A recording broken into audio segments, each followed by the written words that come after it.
The primeval history, as we've seen, is a story of humankind's increasing alienation from God, from each other, and from the land.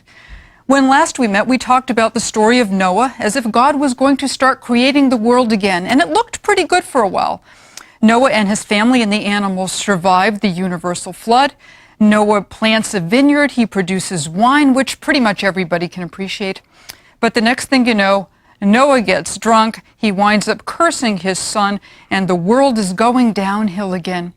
Humankind seems somehow compelled to try to become like the gods, try to strive to be more than what we are.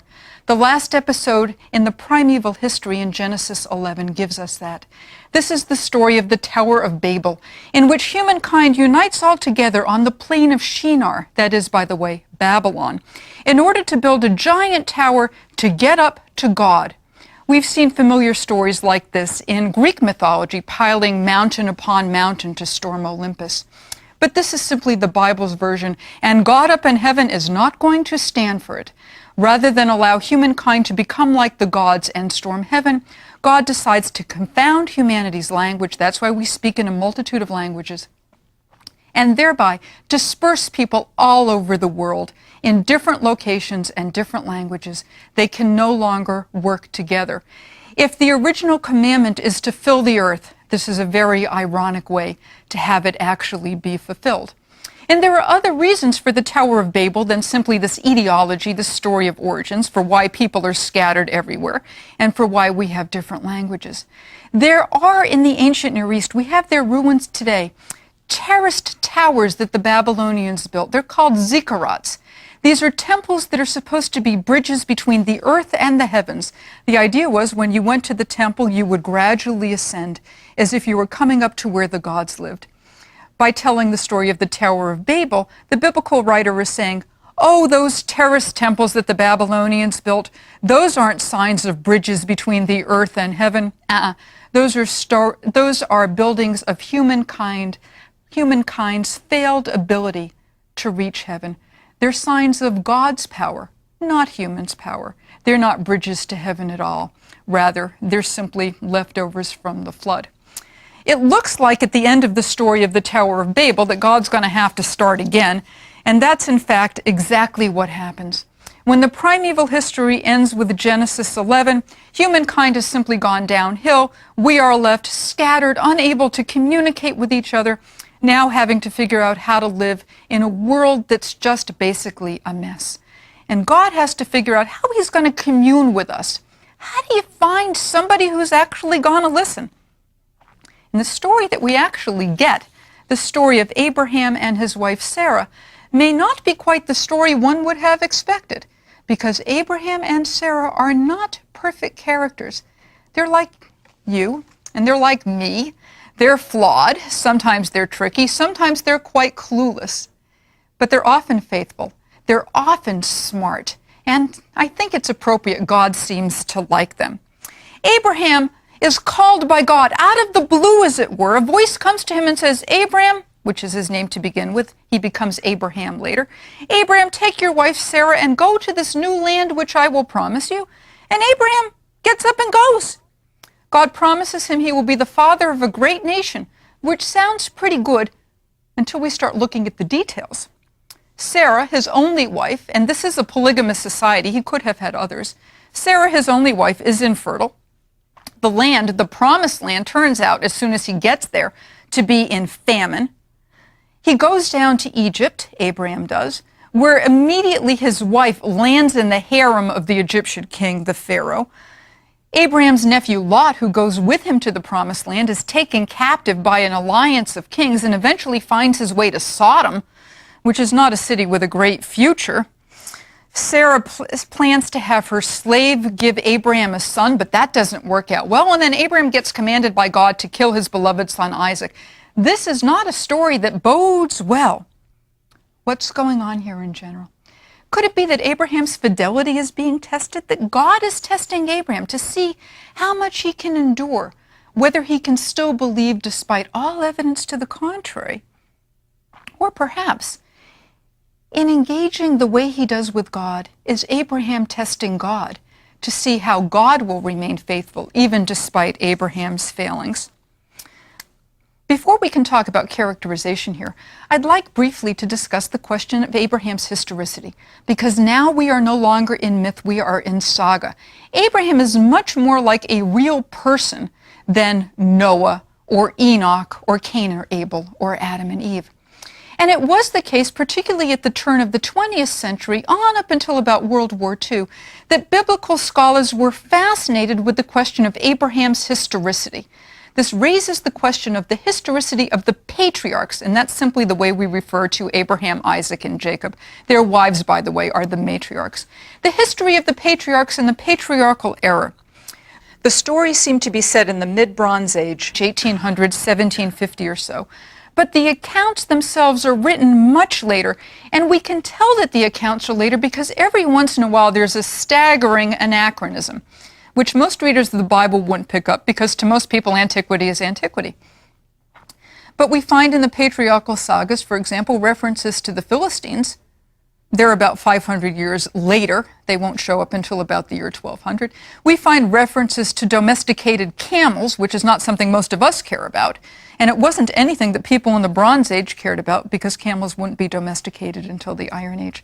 There are obvious anachronisms here. The biblical writers didn't care. They're simply telling a good story. And in telling that story, they're reflecting their own time period rather than the actual time that the patriarchs are set. Archaeologists also attempted to prove the Bible true, and we've already seen that with looking for Noah's Ark or looking for the walls of Jericho. When it came to the patriarchs, biblical archaeology, as it was then called, now we speak of Mediterranean archaeology or Near Eastern archaeology, biblical archaeology thought they could actually locate the patriarchs. There was a school of archaeology typically called the American School because it was run primarily by American academics, funded by American churches and American Christian seminaries. The names most commonly associated with the American School are William Foxwell Albright and G. Ernest Wright.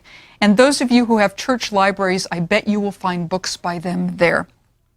This American school thought that not only could one prove the Bible true by archaeology, but it was necessary to prove the Bible true. In other words, the truth of the Bible guaranteed the truth of theology. As Ernest Wright put it, the acting of God in history is central to the proclamation of Israel's faith. If the Bible were shown to be historically invalid, people might be engaging in false faith.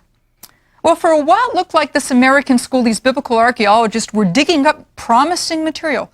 They found ancient archives at cities called Nuzi and Mari. And at first, it seemed like those archives were revealing to them material that matched up with the patriarchs. At first, they suggested these archives proved that a man could marry his sister. Well, it seems that Abraham was passing off his wife as his sister. Perhaps that's the background. Or that it was common for women to provide their husbands' concubines in order to produce children who would become the women's legitimate heir. There were many such examples of these partial connections with the Bible, but in the past several decades, as scholars have begun to translate these texts more cautiously and do the rigorous historical work which is needed, it turns out that the American school's optimism was somewhat misplaced. The patriarchs cannot be proven by archaeology. For those who care about this from a religious perspective, the good news is you can't disprove it either. In addition to the American school, there was another school in the middle part of the 20th century called normally the German school, which also was interested in the history of the patriarchs. For example, a German scholar named Albrecht Alt suggested that the patriarchs Abraham, Isaac, and Jacob may have originally been clan leaders, leaders of groups, and the clan leader would have his own special god, like a totem. And we do find in the Bible that God has different epithets depending upon which patriarch is being discussed.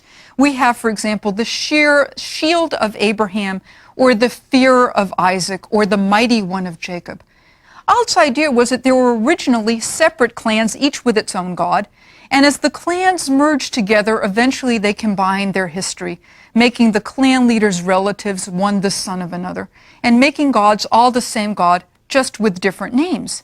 so that Elohim and Yahweh and the Mighty One and the Fear and the Shield were all names for the same God. That's possible, but again, we simply cannot prove it. These may simply be stories. The patriarchs may not have been individual clan founders. They may have actually been related, or they may simply be a story that somebody made up in order to convey certain cultural considerations to their own people at their own time. The stories about these clan gods might be looked at as etiology stories of origin. But in fact, we do have in the Bible real etiologies, real stories of origin. And these, sometimes we can determine, are written well after the fact. Let me give you one example. Israel has two traditional enemies called Moab and Ammon. They're people who give the Israelites grief when they're wandering in the wilderness after they escape from Egypt. They always go to war with Israel, and Israel simply doesn't like them. In Genesis 19, we have an etiology of how Moab and Ammon came to be, and the story goes like this. Sodom and Gomorrah are destroyed. Their wicked God decides to wipe them off the face of the earth. Living in Sodom happens to be Abraham's nephew, Lot. Lot, aided by a couple of angels, escapes Sodom. Lot's wife turns back and turns into a pillar of salt because they had been commanded, don't look back. That, of course, explains why there are salt pillars in the Near East. But Lot and his daughters eventually escape, and Lot, who's scared of everybody, eventually takes his daughters up to a cave. And the daughters conclude, there's no one left alive to continue our father's name. So what do? Well, if you're Lot's daughters, you get your father drunk and then on successive evenings have sex with him. And you conceive by him, and that's just what happens. So the two daughters get their father drunk, perhaps rape him, at least have sex with him. They conceive children. One is called Me'av, meaning from my father. That's Moab. And the other is called Ben-Ami, son of my people. That's Ammon. Those are etiologies, stories of origins for Israel's traditional enemies. Israel is saying, in effect, we recognize these people as part of the family, but we also want to call them incestuous bastards, as it were. A nice story of origin. But it does seem to be the case that some of the stories in Genesis are not made up well after the fact, because indeed sometimes people in Genesis do things which later Israel would have considered totally improper against the law. The biblical law code, for example, forbids a man from marrying two sisters at the same time. But that's precisely what Abraham's grandson Jacob will do. He marries two sisters, Rachel and Leah. The biblical law code forbids a man from being married to his sister. But Abraham claims Sarah to be his sister, and the narrator says at least she's his half-sister. There are several such cases which suggest perhaps some of these stories really are quite old, that they really were at least told, if not necessarily happened, prior to the time that the texts were written. They may actually be old. The majority of biblical scholars today date the literary composition of the patriarchal sagas to the Judean royal court sometime between 900 and 750, the same as we saw with, say, Adam and Eve or the flood stories. In these particular stories, God is most often like the God of Genesis 2 and 3, not transcendent but immanent. This is a God who wrestles with human beings, who talks to us all the time, who fights with us. This is a God who's sort of like another human, not quite so transcendent. Aside from etiologies in history, what I find particularly helpful with these stories is how they function on a literary basis. I mean, how they grab the reader. These are well-packed stories. They're exceptionally well written. It's simply great literature. They're marvelous. We might, for example, look even just briefly at the story of Abraham's concubine. Sarah has a slave whose name is Hagar in English. The name Hagar, by the way, means the stranger. She's an Egyptian slave, and Sarah, who is infertile and who knows that Abraham has been promised children, decides at one point to take that promise into her own hands and, in effect, puts Hagar into Abraham's bed. No one gives Hagar the choice. And Hagar miraculously conceives. But when she conceives, as the text said, her mistress became light in her eyes, a thing of no worth. But also, you think Hagar is becoming increasingly pregnant, and Sarah consequently is looking less heavy, lighter. Sarah can't take it. She simply can't deal with this younger woman who has just what she wants, that pregnancy. She begins to abuse Hagar, and Hagar, pregnant Hagar, flees from her into the wilderness. And at that moment, an angel, perhaps God himself, actually appears to her. Now here's the magnificence of the Bible. This divine manifestation, this theophany, an appearance of God, does not happen to Abraham, and it doesn't happen to Sarah, not to people of the promise. It happens to a slave, and an Egyptian, and a woman, and a pregnant one at that. That's the genius of the Bible. God shows up to people whom you wouldn't expect to receive that revelation. The angel says to Hagar, Hagar, where are you coming from and where are you going? And Hagar responds, I am running from the hand of my mistress Sarah. But she never says where she's going, because she doesn't know. That's the genius of the characterization here, just to listen to the dialogue. The angel actually sends her back home, which some biblical interpreters have looked at as very cruel, to send a slave back to a place of abuse. And others have said, wait a minute, she's got a responsibility for a fetus here. You don't want her wandering around in the wilderness. At least let the child be born and have Abraham acknowledge him. Later, Hagar will be thrown out, as we saw Abraham listen to the voice of his wife. And eventually Hagar and her son Ishmael are booted out. But at that point, Ishmael also receives a divine promise, and he, like his younger brother Isaac, will become the father of 12 tribes. It's extraordinary how this text matches up tit for tat, playing theme against themes, and through dialogue and characterization, brings these people back to life. But as you've seen, just with the angel's command to send Hagar back, there's some narrative ambiguity here. It's not exactly clear why characters do what they do or why God does what God does. To provide a more detailed look at this narrative ambiguity, I want to look more closely at the first full chapter we have about Abraham. This is the end of chapter 11 and the beginning of chapter 12. We will find here themes sounded already in the primeval history. But instead of vague characters like Noah, more well-rounded characters, we can get a better handle on them. Abraham's introduction at the end of Genesis 11 threatens to repeat the disasters of the primeval history, as we've noticed. Adam and Eve are given a garden, but they fail to maintain the residency requirements, so they're evicted. Noah is given a fresh start, only to become drunk and naked. The post-diluvian, which is simply a fancy way of saying after the flood generation, threatens to build a tower to heaven to become like the gods. You might think of the snake's talk with Eve, you will become like the gods, knowing good and evil, only to be dispersed across the world. And then there's Abram, promised a great nation, his circumstances cast doubt. He's 75 at the time God calls him. Now, granted, we have people in their 80s and 90s who were still producing children, but it doesn't happen very often. Sarah, as we know, was infertile. Abraham brings his nephew Lot along, perhaps thinking Lot might inherit. But Lot eventually winds up in Sodom, so that's not going to work. And when Abraham finally gets to the promised land, there's a famine. So Abraham does what any smart ancient Near Eastern person would do in times of famine. You go to Egypt, because Egypt is the breadbasket of the ancient Near East. As long as the Nile floods, and the Nile's going to flood, Egypt will have grain. They're not so dependent upon rain. Abraham and Sarah go down to Egypt, and at this point we finally find Abraham actually talking to his wife.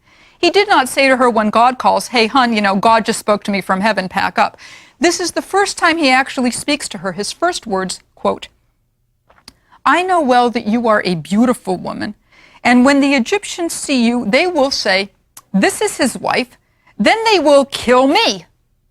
Therefore say you are my sister, so that it may go well with me because of you. What do we do with this?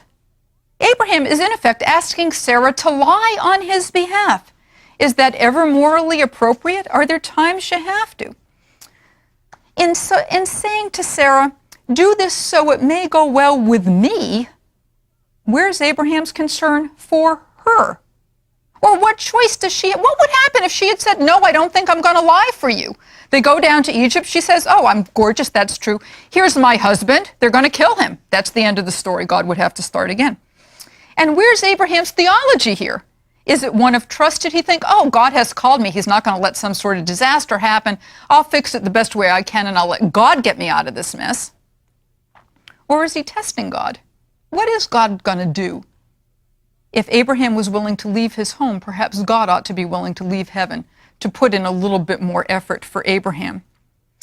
Well, what Abraham expected to happen happened. Sarah is apparently gorgeous. Here's where some of those movies come in. In the movie version, this is Ava Gardner. I mean, Sarah is just exquisite, and the Egyptian officials see her, they think, gorgeous, and they praise her to Pharaoh, and right on cue, Pharaoh. The name, by the way, means the house. It's a metonymy. Like the White House said, Pharaoh is the house in Egypt. It's the ruling person. We'll just call it a king. The Pharaoh, right on cue, says, oh, let me take Sarah into the harem. And for her sake, the Bible says, he gives Abraham, quote, sheep, oxen, male donkeys, male and female slaves, female donkeys, and camels. I wonder, by the way, if this is where Hagar came from, one of those female slaves. We're never told. But how is this situation to be resolved? Abraham's doing quite well right now. But he is supposed to get back to the promised land, and he is supposed to become the father of nations. And it's tough to do all that if you're in Egypt and your wife is in the king's harem. Did Abraham ever intend to tell the truth? And if so, when? And what of Sarah? Did she perhaps think, well, if I'm not having kids with Abraham, perhaps Pharaoh might do something a little bit better? Abraham has not yet had any children. And the source of Sarah's infertility may not be evident to her. Was she in fact tired of this man, this Abraham, who was dragging her from the comforts of Chaldea and then the comforts of Haran and taking her out to the wilderness of Canaan, which is not really prime real estate in the Bronze Age? Might she appreciate the palace comforts, the perfumes, the baths, the soft beds, as opposed to some nomadic camp? And then there's the Pharaoh. Why is he not named? In fact, throughout Genesis and Exodus, we keep having references to Pharaoh, but never named. This is like saying the president and not telling us which one. Are pharaohs supposed to be compared? This particular Pharaoh on whom Abraham plays a trick, a later Pharaoh we'll see with Abraham's great-grandson Joseph, who promotes Joseph to the prime minister of the land. Or the later Pharaoh still, whom Moses encountered, a Pharaoh who knew not Joseph, who enslaves the later Pharaoh who enslaves the Israelites. Are we to compare them simply because they don't have names? Well, in this particular story, God does enter into history to protect the patriarchal promises. God afflicts Pharaoh's house with plagues. We'll see that come back again when Pharaoh's house is inflicted with plagues. That's the story of the Exodus. These plagues are not named, and there were not 10 of them. And Pharaoh concludes, how he finds this out is not clear, that Abraham has lied to him about Sarah. Pharaoh realizes that her presence in the harem threatens to make him, not to mention her, which he doesn't, an adulterer. And committing adultery anywhere is a bad thing. It doesn't matter whether you're a Hebrew or Egyptian or Babylonian. Summoning Abraham, the Egyptian king gives him his wife and banishes him with, quote, all that he had. And by the time we're up to Genesis 13, verses 1 and 2, we find that Abraham has become exceptionally wealthy. He has made out like a proverbial bandit. Did God want all this to work this particular way? And what about Sarah again? What might she have done during this problematic situation? And my question here is prompted by an ambiguous phrase in the Hebrew. In Genesis chapter 12, verse 17, we're told that Pharaoh spoke to Abraham al devar Sarai, usually translated because of Sarah or about Sarah. Pharaoh spoke to Abraham about Sarah or concerning the matter of Sarah. Literally, al devar Sarai means upon the word of Sarah. Does this mean that Sarah actually spoke a word to Pharaoh saying, hey, Pharaoh, I'm actually married. You might not want to take me in your harem? Or did Sarah actually say to God, God, please get me out of this. This is not what I had intended. Was Sarah proactive here, or was she simply silent through the whole thing? I worry about her as well because it seems to me she's really the key to the promise. We find that this patriarchal line is ensured during the first generation, not through the father, because as we've already seen, Abraham has fathered another son, Ishmael, by Hagar. It's not the father who counts here, it's the mother.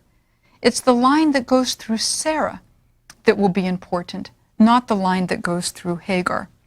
So with the short tale of Abraham and Sarah's sojourn in Egypt, only a few verses, we've encountered rich characterization, complex and ambiguous action, a sense of both divine power and human reaction, and we've also got a partial template of stories to come. The comforts of the court remain in tension with the wanderings of the nomads. Here, Pharaoh's court is a place perhaps of safety, but also of danger to Abraham. Abraham is doing better when he's back on the road to Canaan. The plagues, as we've seen, prefigure the Exodus. At first, Sarah is in effect enslaved by Pharaoh. She's taken into his harem. She has no choice. Then we find that Abraham is given Egyptian slaves, men and women. One of those slaves becomes Abraham's second wife, Hagar, and the father of his son, Ishmael. The mother of his son, Ishmael.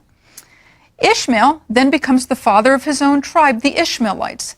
And we'll see later that the Ishmaelites are the ones who sell Joseph into slavery in Egypt.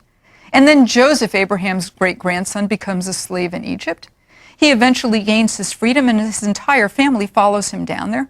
But in the next generation, at the beginning of Exodus, as the text says, there arose a Pharaoh who knew not Joseph, and he enslaved all of Joseph's population. The Israelites again become slaves in Egypt. What goes around comes around. The fate of Israel and Egypt will be, and ironically, even today, is still intertwined. These stories have modern implications. We also find that the success of this new people of God, Abraham's people, will be built up through, well, in part accepted political means like warfare and negotiation, but also in the early years, especially through trickery. This trickster motif in which somebody succeeds not by military power, not by strength, but by brains, by cleverness, will reappear with Rebekah, Sarah and Abraham's daughter-in-law, her son Jacob, Jacob's daughter-in-law Tamar, the Egyptian midwives who saved the Hebrew babies from death, judges such as Ehud, and if these names are not familiar, they will be. The stories of the characters in the early part of the Bible are stories of people who are the underdogs, who do not have armies, who do not have power, and they get by because they're smart, and sometimes they have to lie to do it, and sometimes they have to cheat to do it. And back then, this was not a moral problem. These are tricksters who would have been celebrated by the people who told their stories. Much as today we can look at a picaresque novel and celebrate anti-heroes, or in, for example, Native American mythology, Coyote, the trickster figure. We do kind of like him a little bit more than people who simply play by the rules. We also find trickster figures who are problematic. Abraham plays this trick on Pharaoh and he gets away with it. That will also happen fairly frequently, and particularly with some of the women. It turns out that Joseph is the love interest of his master's wife. Potiphar, who buys Joseph, has a wife. We'll call her Mrs. Potiphar. She doesn't have a name. Mrs. Potiphar is in love with Joseph, and she keeps saying, lie with me, lie with me. And Joseph says, I'm not going to touch my master's wife. One day he gets a little bit too close. She grabs his garment and he flees away. And she says to the people in the household, look, he tried to attack me. I have his garment here. And Joseph winds up getting thrown into prison. And you know what? She gets away with it. Later on, we'll find the story of Samson and Delilah. Delilah, who betrays Samson to the Philistines and gets a lot of money, and she gets away with it. What are these women signaling as well? We might want to keep our eye on them. We also have in the patriarchal tales the motif of what's called the ancestress in danger. Somebody's wife being placed in a harem. You think that's a one-time thing, but it's not. Later on, Abraham will take Sarah and place her in the harem of Abimelech, king of Gerar. And Abimelech then finds out that Sarah's his wife, and Abimelech is furious and says to Abraham, how could you do this? And Abraham says, well, you know, I said she was my sister. She's really my half-sister. I really didn't lie. Well, of course he lied. She's also his wife. What makes this even more problematic, Abraham's son Isaac passes off his wife Rebekah to the very same king Abimelech of Gerar, about whom one has to worry. Why are these ancestors doing this? And I suggest the idea here is the women really are important, and God is watching out for these people. The ancestors do what they can in order to ensure their future, but they need a lot of help, and that's God's job. Finally, the motif of the promise continues. God had promised Abraham a land, numerous descendants, and that Abraham would indeed be a blessing to other nations. Well, despite famine, despite problems in the family, despite problems with his wife, And as we'll see in the next lecture, even despite God's command that Abraham kill Sarah's son Isaac, somehow that promise will come to be. With God's blessing, and despite sometimes the patriarch's ineptitude, it's all going to work out okay in the end.